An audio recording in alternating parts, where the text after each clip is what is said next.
Muchas gracias por su atención. A continuación me permito presentar a ustedes a la licenciada Linda Susana Flores Rodríguez y a la licenciada Claudia Isel Sepúlveda Ibarra, quienes estarán a cargo de la quinta mesa de las presentes jornadas y a quienes damos la más cordial bienvenida. Gracias.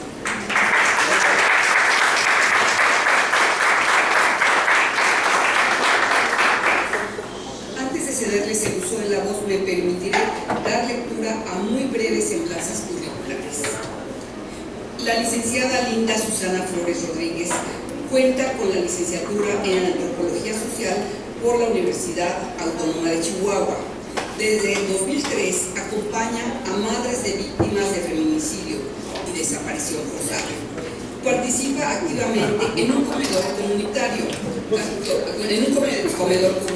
católico y en el 2016 se sumó a la Pastoral de Movilidad Humana en la Arquidiócesis de Chihuahua, abriendo en 2019 Casa del Migrante San Agustín, un espacio humanitario con una visión de corte antropológico, acompañada por personas expertas en las migraciones, los derechos humanos y las buenas prácticas.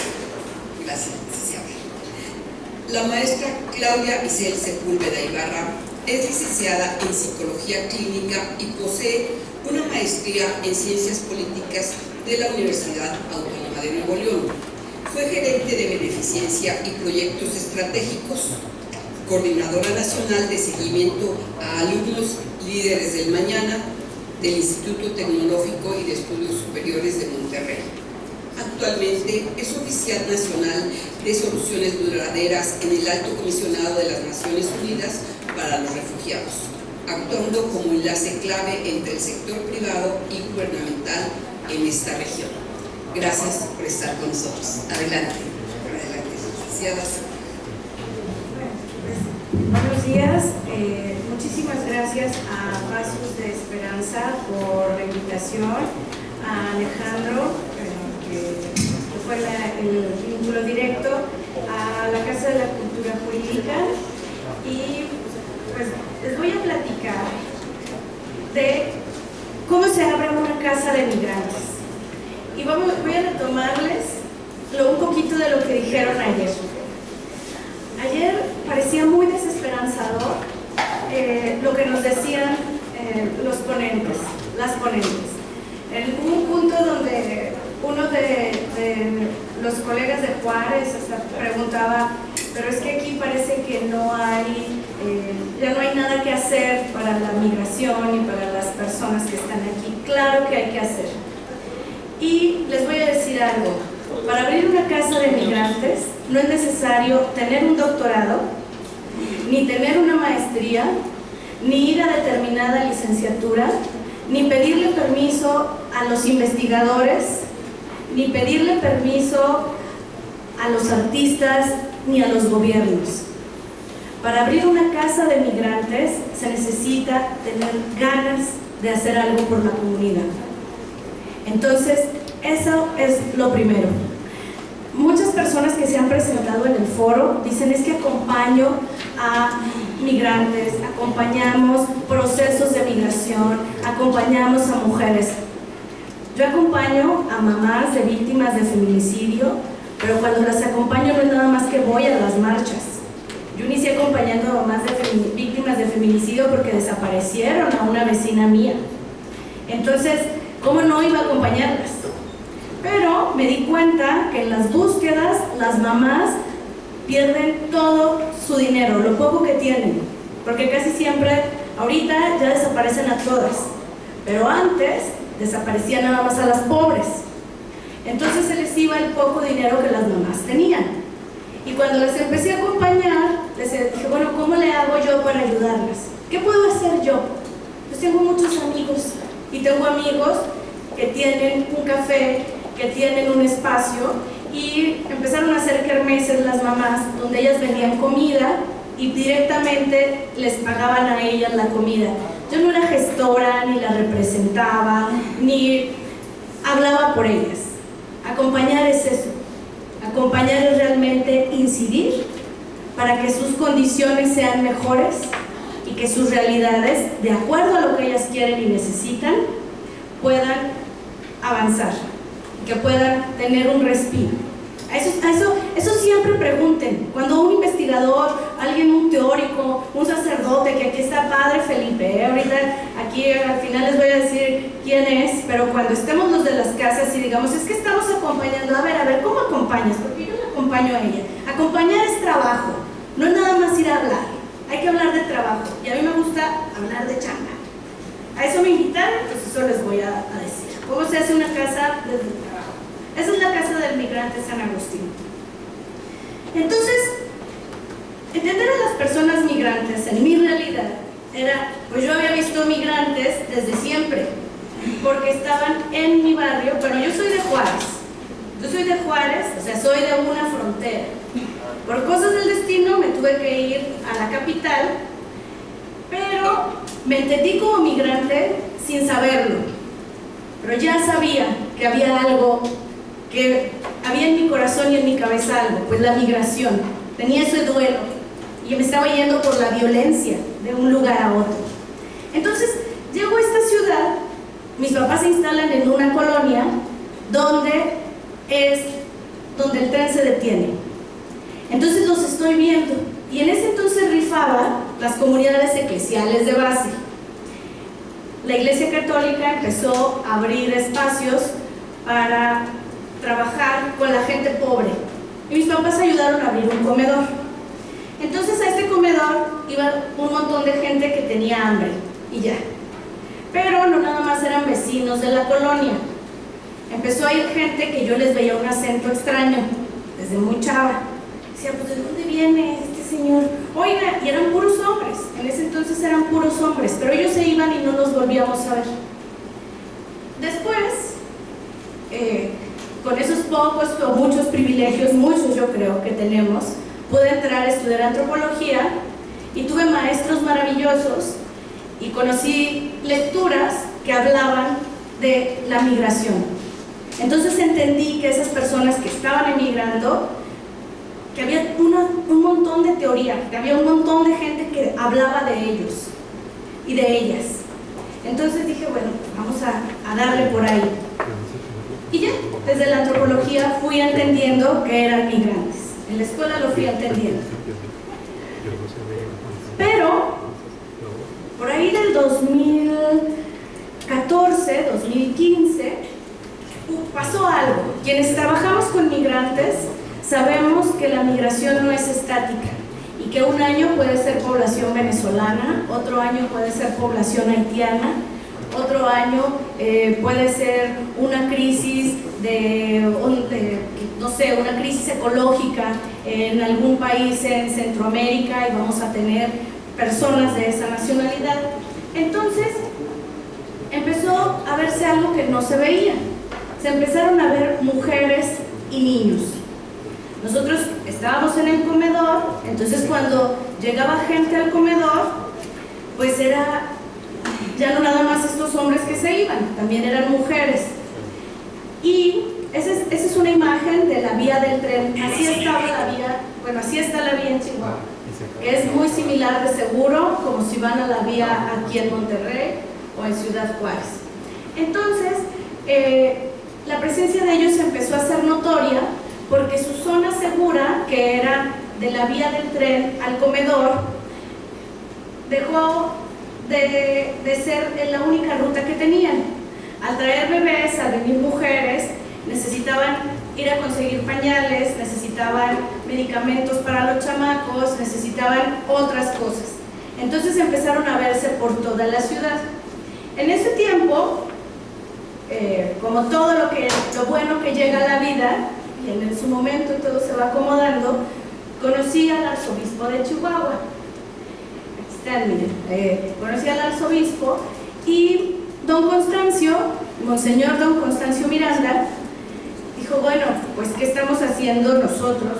Tenemos este comedor desde la iglesia, ¿a ti te gusta trabajar con migrantes? A mí me gusta la idea de buscar algo para un proyecto para dignificar a los hermanos y que estas mujeres, estos niños, estos hombres si no se quieren quedar en la calle, no se queden en la calle. Yo le decía, él me preguntaba, ¿y van a hacer estancias largas, Linda? Le dije, no, señor. Ellos se bajan del tren y se van. Cuando se hace un proyecto, tenemos que entender que no son nuestras necesidades.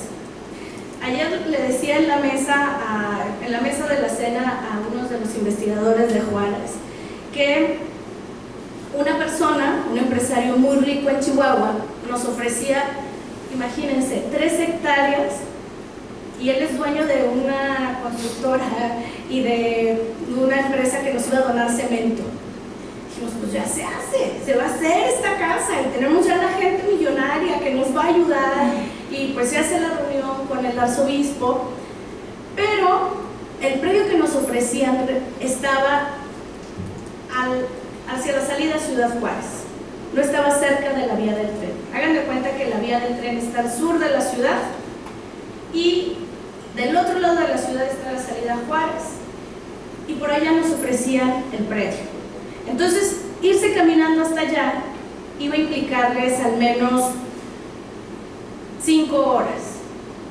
Entonces, el tren, por ejemplo, llega a las 6 de la mañana y sale a las 5 de la tarde, a las 4 de la tarde. Dijimos, no. Y bueno, yo estaba muy emocionada, Yo estaba así como, sí, señor, primero. Y en la mañana me despierto y estaba muy deprimida, estaba muy triste. Dije, pues, ¿por qué estoy tan triste? Pues porque era un proyecto, hacer una casa de migrantes tan lejos de esa zona, entendiendo la migración que yo ya conocía, porque además era mi realidad, porque ya lo había leído de los teóricos, los grandes teóricos de la migración. Y dije, bueno, pues, ¿qué puedo hacer? Decir que no, porque ese es mi interés de hacer una casa. Soy yo la que quiere hacer una casa, no los migrantes van a necesitar esa casa. Esa es una regla importantísima. Nuestros intereses no son los de las personas migrantes. Así que con la cola entre las patas tuve que decirle al señor arzobispo, ¿sabe qué? No, pues no se hizo. Pero buscamos un predio y en el transcurso seguimos ayudando. Y se fue haciendo un proyecto. Y en ese proyecto fue entender que había que amar al prójimo más que con palabras. Yo trabajo con gente de iglesia. Esa es mi red.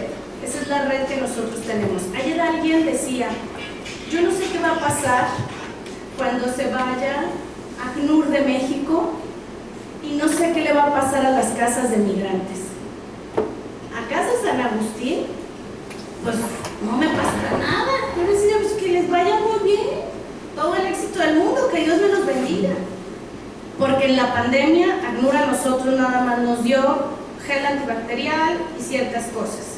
Pero ¿saben a quién sí necesitamos? A la comunidad. Nosotros no nos sostenemos de las agencias, no nos sostenemos de la investigación, nos sostenemos de la gente como ustedes, jóvenes. Y los necesitamos a ustedes, que son quienes van a ir a donar tiempo, quienes pueden decir, yo no voy a donar estos pantalones que ya no me sirven, yo voy a donar una mochila que ya no uso y que la pueden usar estas personas migrantes. Yo voy a dignificar, voy a donar lo que sirve, o sea, lo que falta, no lo que me sobra. Entonces empezamos a trabajar ese modelo y empezamos a involucrar a personas. Si se fijan, la primera imagen se ven hombres, se ven en su mayoría hombres. Ayer el colega de COLEF que explicaba que había una presencia grande de mujeres venezolanas, pues cada año se ven más mujeres en la migración. Entonces la respuesta que nosotros como iglesia dimos fue inmediata. Esa es una foto de nuestro comedor. El comedor seguía funcionando, pero hicimos brigadas para ir a la vía del tren, donde no tenían ni siquiera que ir al comedor, para que ellos pudieran avanzar pronto. Ahí están, esas que están ahí son mis estudiantes del TEC de Monterrey. Esas muchachas eran mis estudiantes. Y hay que invitarles a que conozcan. Quieren hacer un proyecto social, quieren trabajar con personas migrantes, conozcan a las personas migrantes de primera mano. llévenles y sepan lo que hace un voluntario, porque es fácil llegar. Ahorita les voy a hablar de cuando nos dicen los investigadores, es que hay que incluir la perspectiva de género en las casas, es que hay que incluir los derechos humanos en las casas. Sí, pero dígame cómo. Yo también puedo leer los libros y también puedo dejar aquí los panfletos. Dígame cómo materializo eso que usted me está diciendo. Dígame. Hicimos alianzas. Ese que está en esa foto en la vía del tren era, que en paz descanse, Monseñor Don Guillermo Ortiz, a quien no me hago la idea de no volver a ver, fíjense. Pero bueno, él era el arzobispo de movilidad humana. Y dije, bueno, que hay una red eclesial. Yo necesito que ese arzobispo que lo representa frente al Papa vuelva a ver a su amigo Constancio, mi jefe, que además había jugado básquet en Roma y eran amigos. Pues que venga su amigo, Señor, que venga a conocer lo que pasa acá y que la red eclesial empiece a verse, a conocer lo que está pasando. Y fue Monseñor. Empezamos a celebrar misas abajo del puente y en el 2019, bueno, en el 2017, los agustinos recolectos de la nada nos donan un predio a 480 metros de la vía del tren. Nos donan ese predio.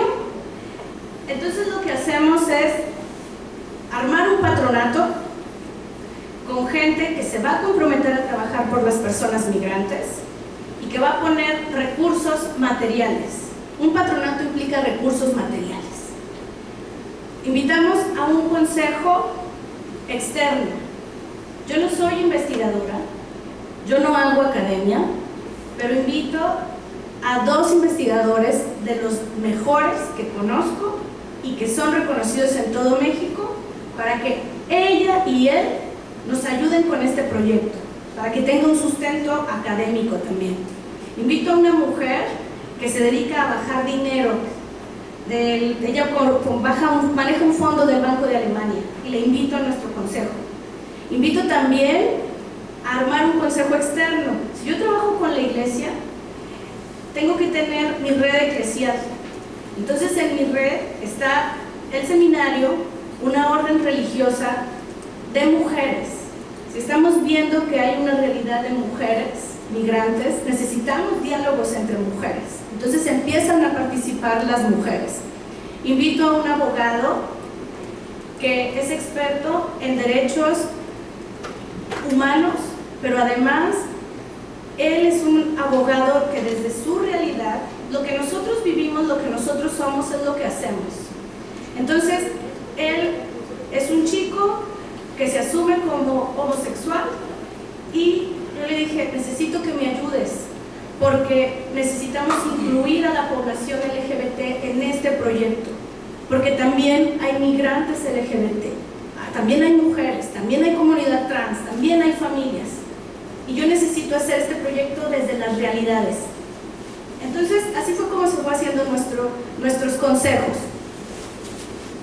Y esa que decía ahorita, la rendición de cuentas, no es nada más comprobar el dinero que nos dan o los donativos que nos dan, es también decir las buenas prácticas y lo que hacemos y lo que nos falta.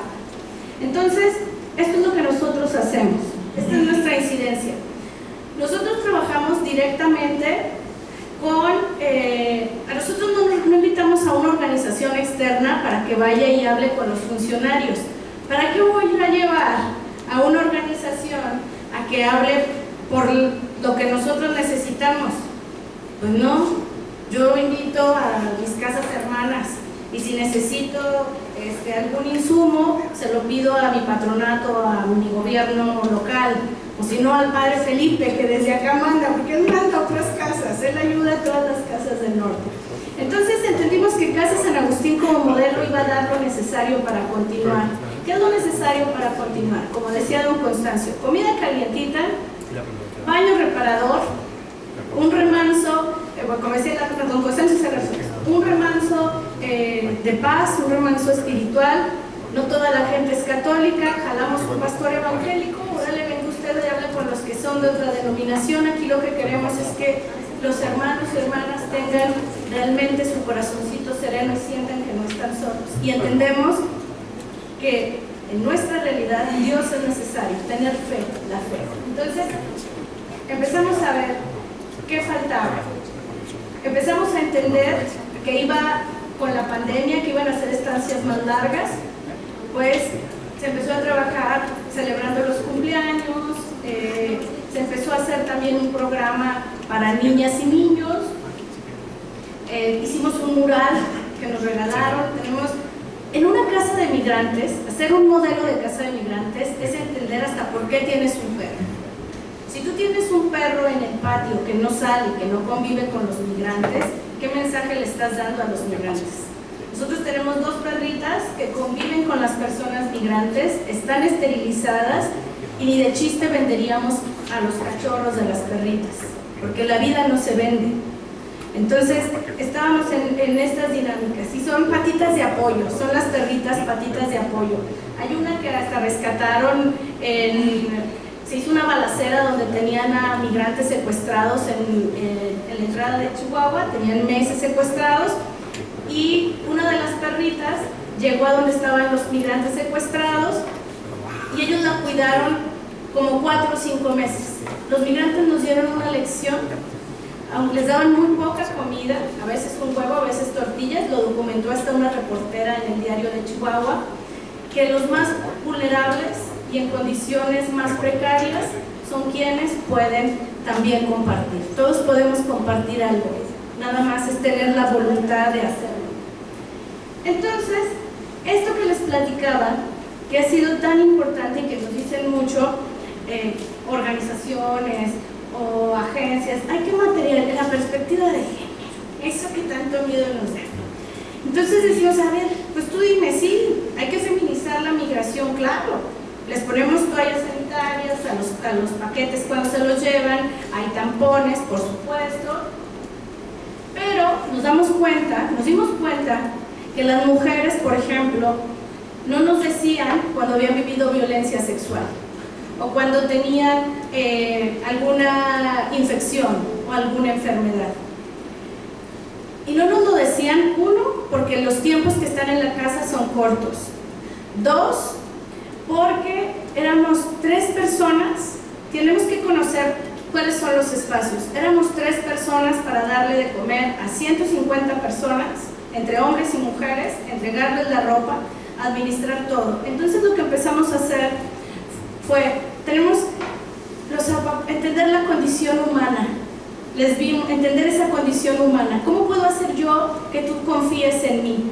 Ahorita decía el doctor, es que el don, yo te doy un regalo y eso es para mantener la paz. El ensayo del don de Marcel Mauss también tiene que ver con un intercambio fraterno.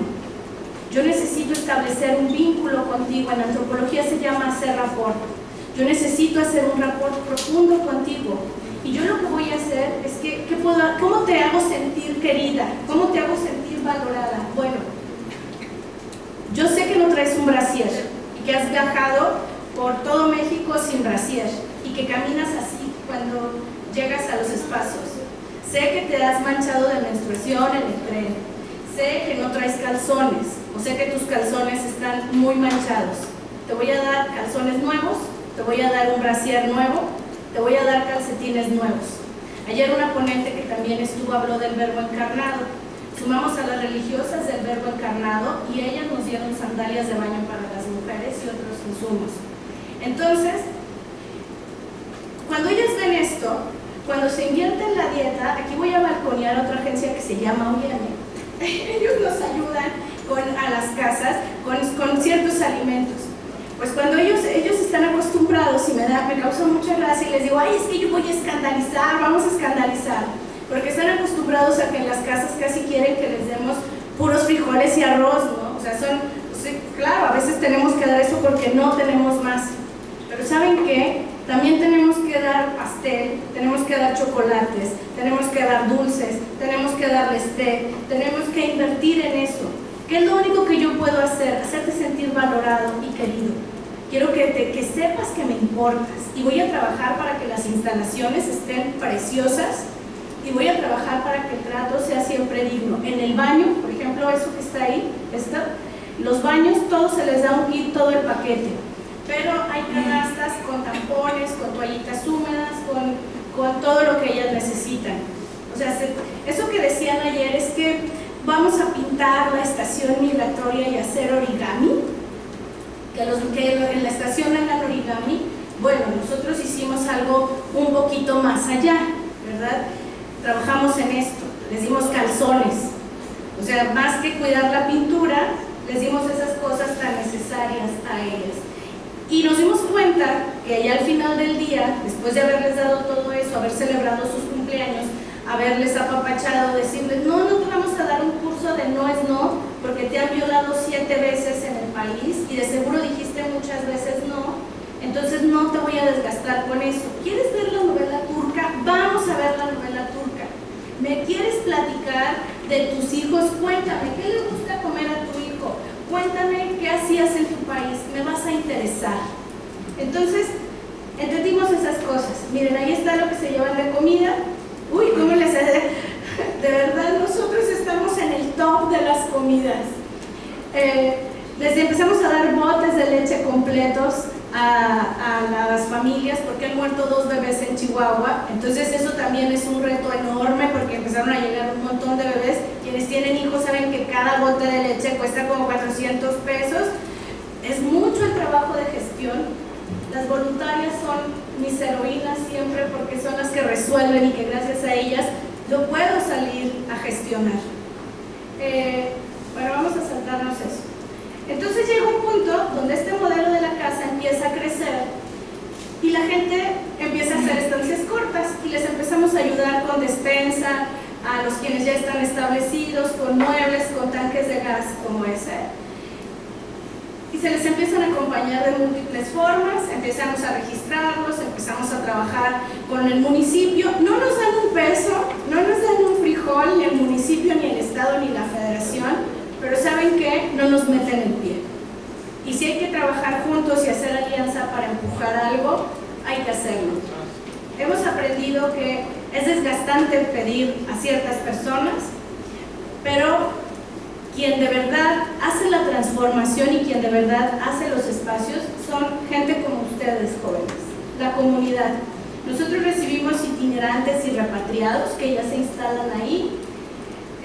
La estancia y el cuidado, pues bueno, tenemos protocolos de todo para la atención con mujeres, con niños, con niñas, para los que van, los médicos que son voluntarios, tenemos especialistas.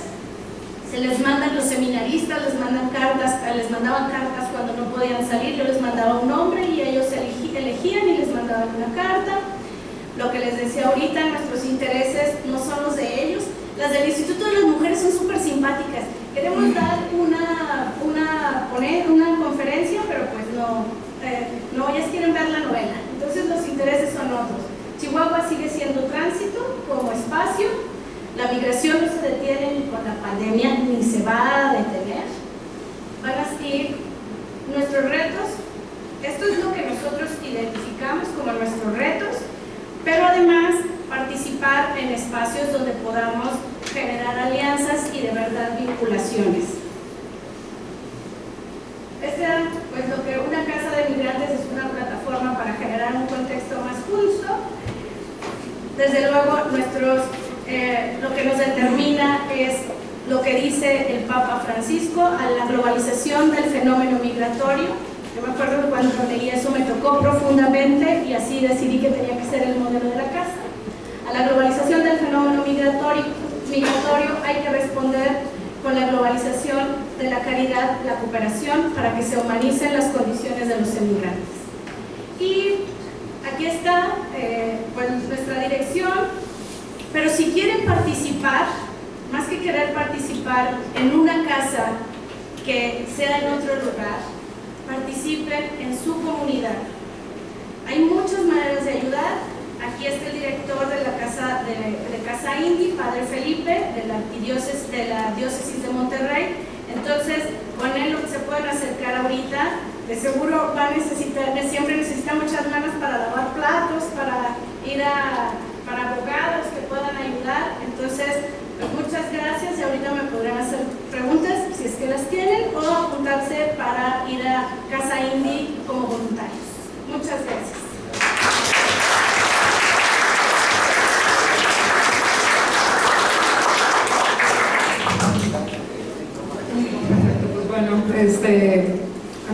nada quisiera aprovechar el espacio para agradecer la invitación y por supuesto para agradecer a Paso de Esperanza, agradecer también a la Suprema Corte de la Justicia de la Nación a través de las casas de cultura jurídica por gestionar este espacio de conocimiento e intercambio.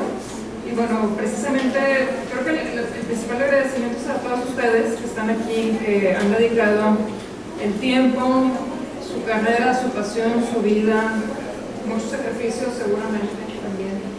Y bueno, para hablar de justamente cómo hablar de la movilidad humana, pero desde la oportunidad, desde lo humanitario y desde la esperanza también. Porque creo que si no hay esperanza estamos fritos al final. Y ahora me toca hablar justamente un poco de la esperanza. Y no solamente de la esperanza, sino también de la oportunidad, y de la oportunidad que las personas traen y ofrecen a nuestras comunidades, a México, porque México es un país, pues uno que tiene una larga historia y tradición de proteger a las personas con sus retos, naturalmente, pero que tiene un marco jurídico que permite que las personas accedan a soluciones duraderas a sus fenómenos, ¿no? Y en este sentido, antes que nada, aprovecho para presentarme. Yo soy Clara Sepúlveda. Yo acompaño desde el ACNUR, que es la agencia de la ONU para los refugiados. Y bueno, como ya me comentaba Linda, el ACNUR apoya a organizaciones de la sociedad civil, trabaja con colectivos y con las personas para proteger a todos aquellos que han tenido que huir de la guerra, de la persecución, de pertenecer a un grupo en sus países y que encuentran en México este espacio de protección. Esas son las personas refugiadas y solicitantes de asilo. Quisiera, antes de iniciar con esta charla, hacer esta acotación, que es una acotación importante, especialmente porque México es un país que llamamos de población de movimientos mixtos. Es decir, hay personas migrantes, hay personas refugiadas, hay personas retornadas.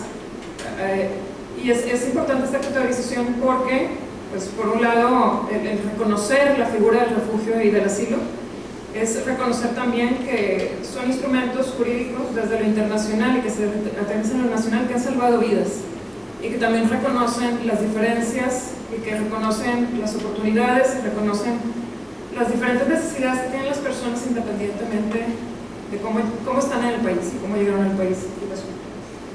Entonces, en ese sentido, el ACNUR trabaja desde los años 80 en México, a invitación del gobierno mexicano, y bueno, trabajamos con 132 espacios de la sociedad civil y apoyamos con diversos insumos.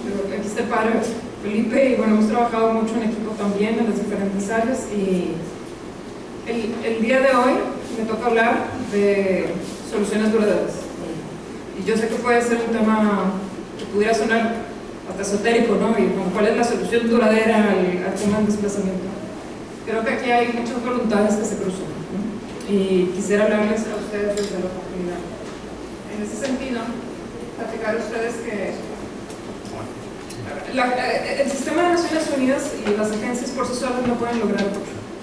O sea, y siendo muy transparente con ustedes, porque al final del día de lo que se trata es de estimular ese trabajo en equipo, que el trabajo en equipo se convierta en política pública y que la política pública continúe avanzando para proteger a las personas, ¿no? Independientemente de su condición.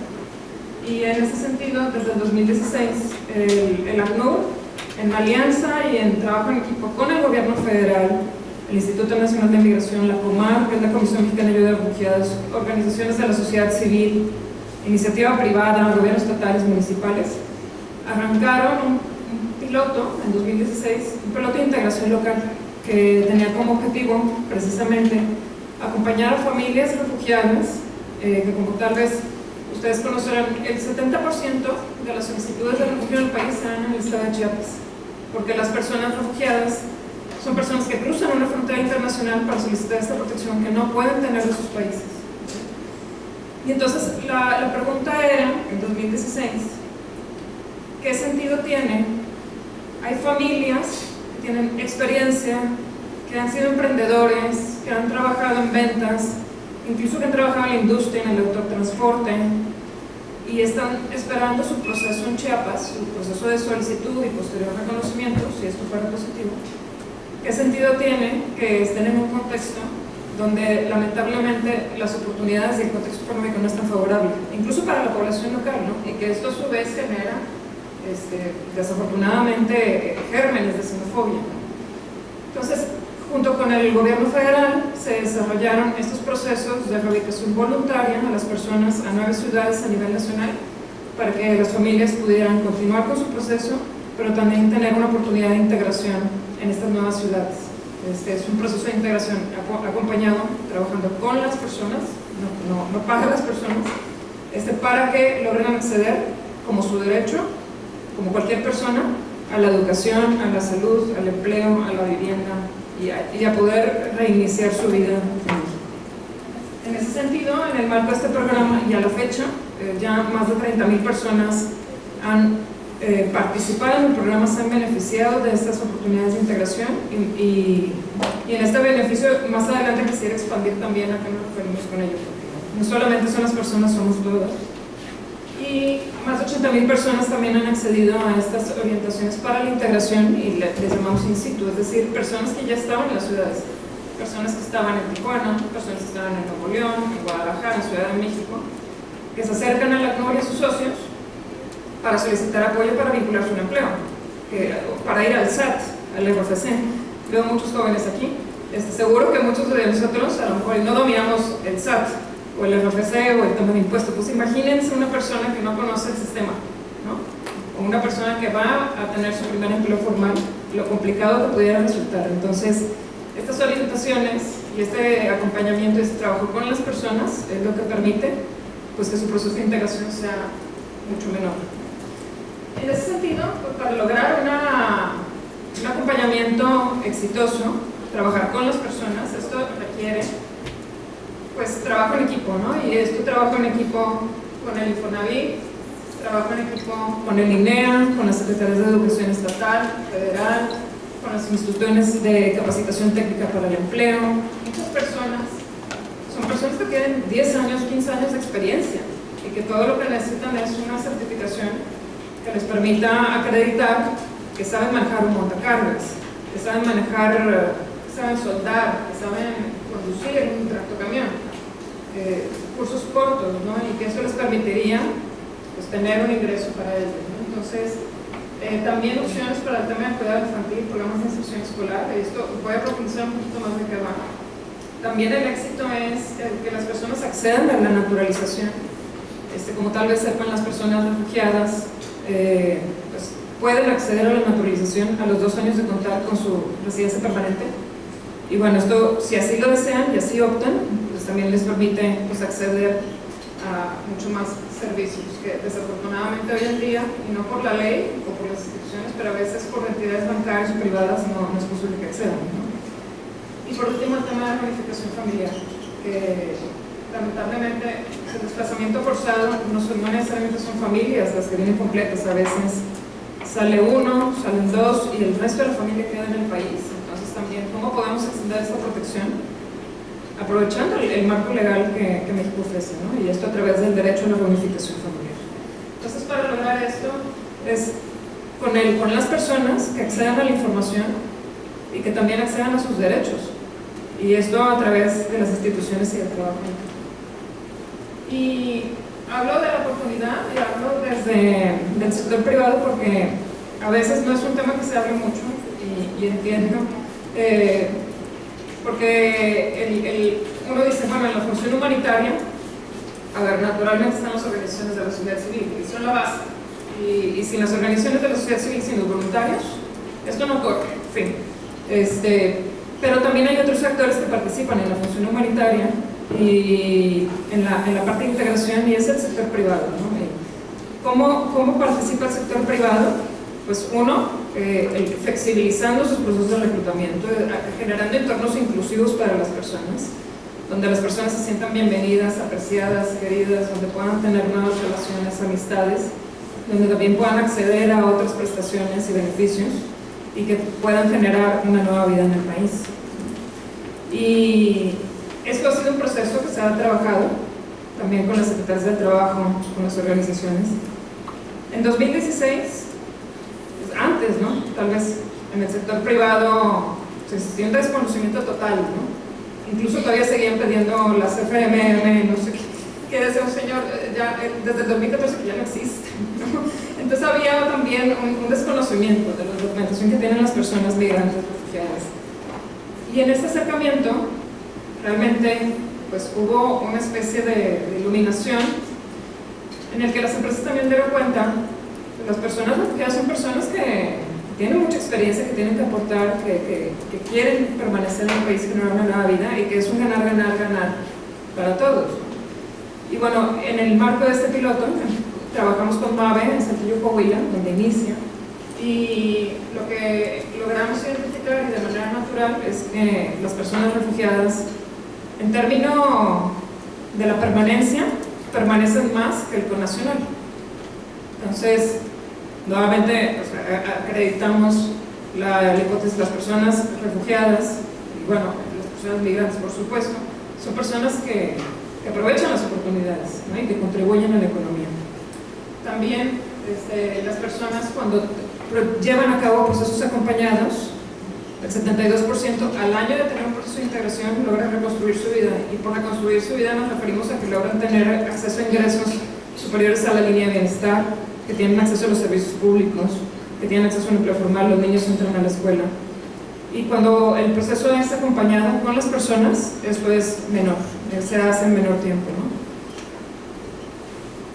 En el marco de esta colaboración, ya hoy más de 500 empresas participan en estos programas de inclusión laboral en las diferentes ciudades a nivel nacional. Ahora estamos trabajando muy de la mano con el Servicio Nacional de Empleo, con la Secretaría del Trabajo, porque la inclusión no se da si una empresa en Nayarit o si 4 empresas en Nuevo León abren oportunidad. De inclusión verdadera se da cuando no hay barreras, y estas barreras también se dan desde el regulador. Entonces, este trabajo con el Servicio Nacional de Empleo y con la Secretaría de Trabajo también permite dar esa certidumbre a actores que tradicionalmente no estaban tan involucrados y que ahora ven la migración y la movilidad como una oportunidad para lograr. Ahora, también hay muchas narrativas circulando y dicen, bueno, las personas participan en los servicios, pero ¿pagan impuestos? Preguntas. Pues sí, sí pagan impuestos, como cualquier persona. Todos pagamos IVA de entrada, pero cuando las personas acceden al empleo formal, pagan ISR, contribuyen al IMSS, acceden a los servicios. Y un estudio que desarrollamos junto con la CEPAL indica que estas 30.000 personas que ya han participado en el programa generan alrededor de 160.000 millones de pesos al erario. Esto es más que el presupuesto de las agencias gubernamentales que les apoyan. Entonces ya no estamos hablando de aspiraciones, estamos hablando de realidades hoy. Hoy las personas refugiadas y solicitantes de asilo contribuyen al país. Y estamos hablando de 30.000 personas. Pero ¿qué pasa con las 130.000 que han solicitado refugio en el país? Entonces hay mucho también que desarrollar ahí.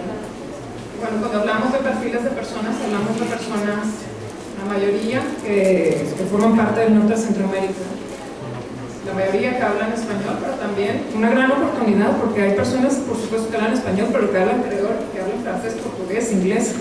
Y dices, oye, o sea, muchas veces la población local no tiene ese nivel, o sea, de conocimiento de comunicación. ¿Por qué no, como país, aprovechar esa oportunidad?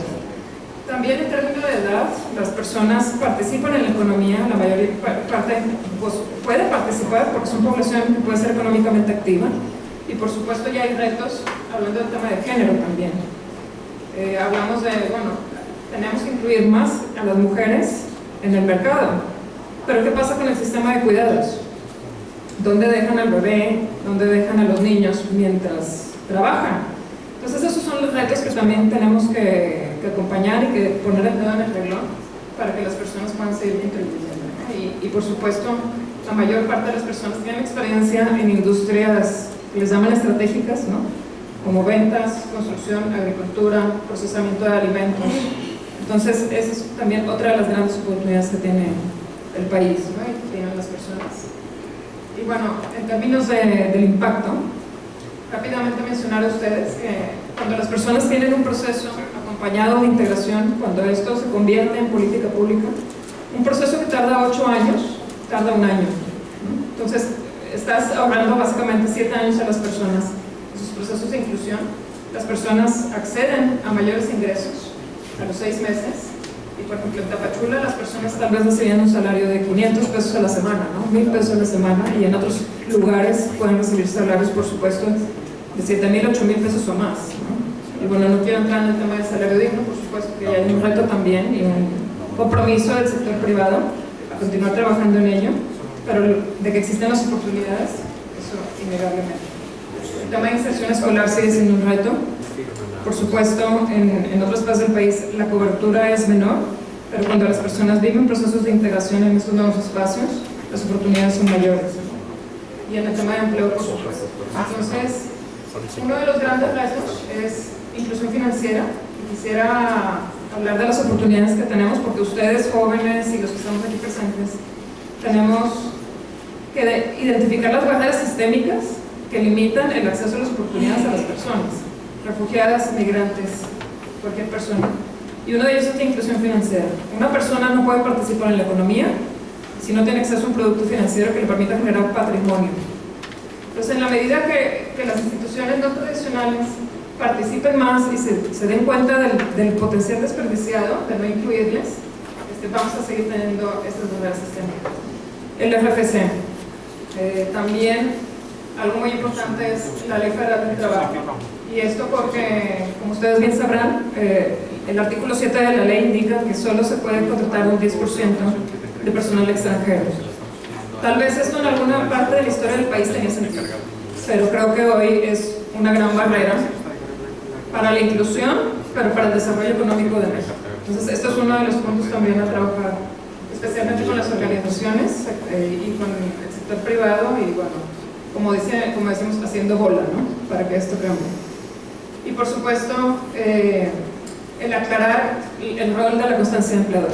Así que yo con esto termino mi participación y bueno, cerrando solamente con que la inclusión se da en equipo, se da con ustedes y también incluyendo a elementos o participantes que tal vez tradicionalmente no habían participado. Y bueno, muchísimas gracias también y a la espera de sus preguntas.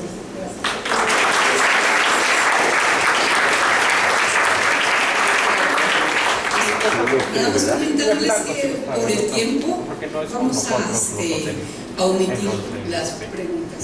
Me acaban de decir que eso nos falla toda la línea. Para ustedes, pero con toda la pena si no se nos corre el tiempo. Bien, licenciado. Sí, no,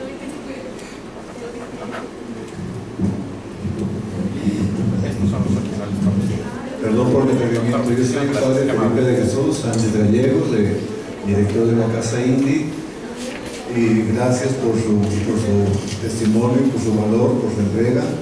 No se necesita nada para abrir una casa, yo soy testigo de eso, y mi casa es la más grande de Nuevo León. Y la técnica del rapport es muy importante. Muchachos, quiero llamar a la Facultad Libre de Derecho y a los de ¿cómo se llama? Paso de Esperanza, que vayan a los penales, porque ahí hay muchos migrantes que necesitan que les hagamos 2 preguntas disparo. ¿Qué puedo hacer por ti? Y luego la otra, ¿qué más puedo hacer por ti? ¿Verdad? Es importante conocer esta situación. La otra, el Papa nos dice que hay que acercarnos a ellos sin asco, con mucho amor y prontamente, porque son personas y necesitan el apoyo de nosotros. Cualquier persona que quiera ir a la Casa Indy, ahí estoy, en la parroquia Santa María Goretti, ahí googleenlo y ahí vayan y ahí van a ver la situación. Muchos duermen en la calle, otros duermen en un edificio de 3 pisos, otros duermen en una casa para mujeres y niños, la Casa Buen Samaritano, y otros en la Casa Santa Marta, que es para parejas, papá, mamá e hijos. Estoy muy contento de verlos a ustedes, de verlos también a ustedes, ¿verdad? Para que la facultad también de Filología, olvidé decirlo, nos vayamos juntando todos nosotros, ¿verdad? Y como dice Linda, Si no pueden hacer mucho allá en Juárez, pues vénganse aquí a Casa Indy. Yo invito al sector empresarial para que venga y vea las realidades. Ahorita mi economía está muy baja y aún así damos 17.500 comidas mensuales y 3.500 comensales mensuales, gratis, aparte de la hospitalidad, aparte de ropa, medicina, etcétera, ¿verdad? Entonces es un comercial y yo también aparte quisiera agradecer su amistad y su compromiso por la humanidad. Y una última cosa, no estamos hablando de religión tampoco. Creo que la religión es el camino, nosotros somos el camino. De tal manera que Dios nos invita a todos de distintas formas de ser, nacionalidad, etcétera, para buscar siempre el camino. Es buscar el camino en Dios. Ahí se puede entender, inclusive los agnósticos lo pueden entender perfectamente. Muchas gracias por su invitación. Gracias. Y bueno, la Suprema Corte de Justicia de la Nación, a través de la Dirección General de Casas de la Cultura Jurídica, otorga el presente reconocimiento a la licenciada